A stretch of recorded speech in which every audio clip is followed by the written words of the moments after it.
ನಿಮ್ಮನ್ನೇ ದೇವರು ಎನ್ನುವ ಹಾಗೆ ಪೂಜಿಸಿದವರು. ಸರಿ, ಹಾಗಾಗಿ ಮತ್ತೊಮ್ಮೆ ಮಗಳೊಮ್ಮೆ ನಮಸ್ಕರಿಸುವುದು ದೇಹ ನಿಮ್ಮ ಅಪ್ಪಣೆಯಂತೆ ಅವರೊಂದಿಗೆ ನಾನು ಸೇವೆಯ ಹೋದವ.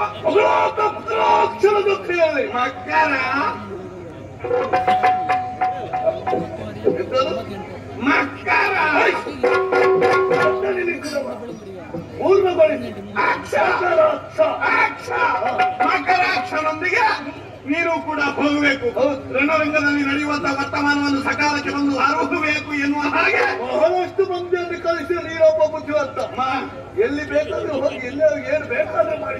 ಹೌದು, ಹಾಗಾಗಿ ನಾವು ಹೀಗೆ ಹೋದ್ರೆ ಆಗ್ಲಿಕ್ಕಿಲ್ಲ.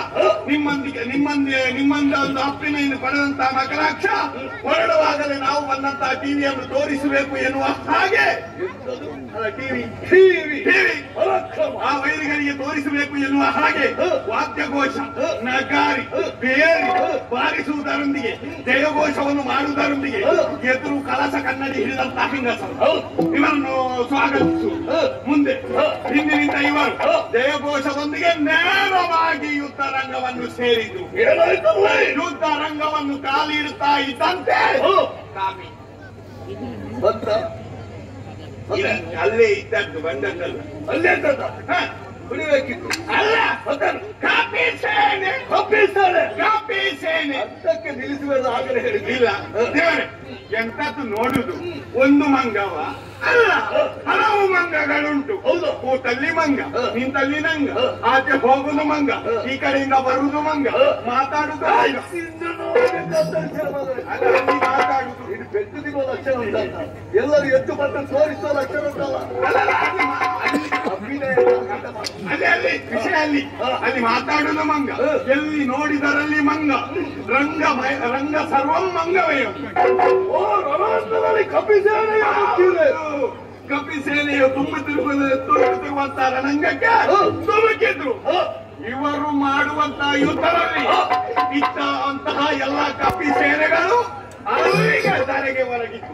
ಬಿಡ್ಲಿಕ್ಕೆಲ್ಲ ಏನಿದು ಮಕರಾಕ್ಷರ ಯುದ್ಧ ಸಾಮರ್ಥ್ಯ ಏನು ಎನ್ನುವ ಹಾಗೆ ನಾವು ಬಲ್ಲವರು.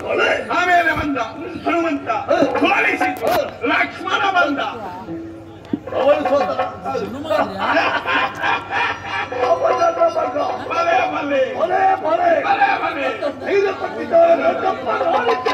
ಆಮೇಲೆ ಬಂದ ಲಕ್ಷ್ಮಣ, ಇವರೊಂದಿಗೆ ಮಾತಿಗೆ ಹೇಳಿದ. ಎಂತದ್ದು ವಾದ ಮಾಡಿದ ಗೊತ್ತುಂಟ? ಹೌದು,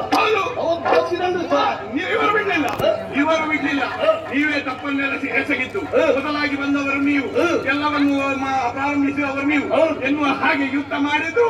ಅವರನ್ನು ಸೋಲಿಸಿದ್ರು. ಅವರಿಗೆ ಸನ್ಮಾನ ಮಾಡಬೇಕು. ಹೌದಪ್ಪ, ನಾವು ಕೂಡ ಹಾಗೆ ಎನಿಸಿದ್ದು. ಹೋದ ಮೇಲೆ ಒಂದು ಸನ್ಮಾನವನ್ನು ತಗೊಳ್ಳುವ ಅಂತ. ಆದ್ರೆ ಆ ಕನಸು ಆ ಭಾಗ್ಯ ಎಷ್ಟು ಸಮಯ ಉಳಿಲಿಲ್ಲ. ಕಾರಣ ಉಂಟು. ಇವರೆಲ್ಲ ಧರೆಗೆ ಹೊರಗಿದ್ರ, ಎಲ್ಲರೂ ಮೂರ್ತಿಗಳಾಗಿ ನಿದ್ರ. ಆ ಕ್ಷಣದಲ್ಲೇ ಮತ್ತೊಬ್ಬ ಬಂದ, ರಾಮನಪ್ಪ ಬರುದು. ರಾಮನೆನ್ನುವವ ಬಂದ, ಯುದ್ಧಕ್ಕೆ ನಿಂತ. ಏನು ಹೇಳುವುದು ದೇವರೇ, ರಾಮನೊಂದಿಗೆ ಮಾಡಿದಂತಹ ಕಾಲಗಳಲ್ಲಿ ನಿಮ್ಮ ಮಕರಾಕ್ಷ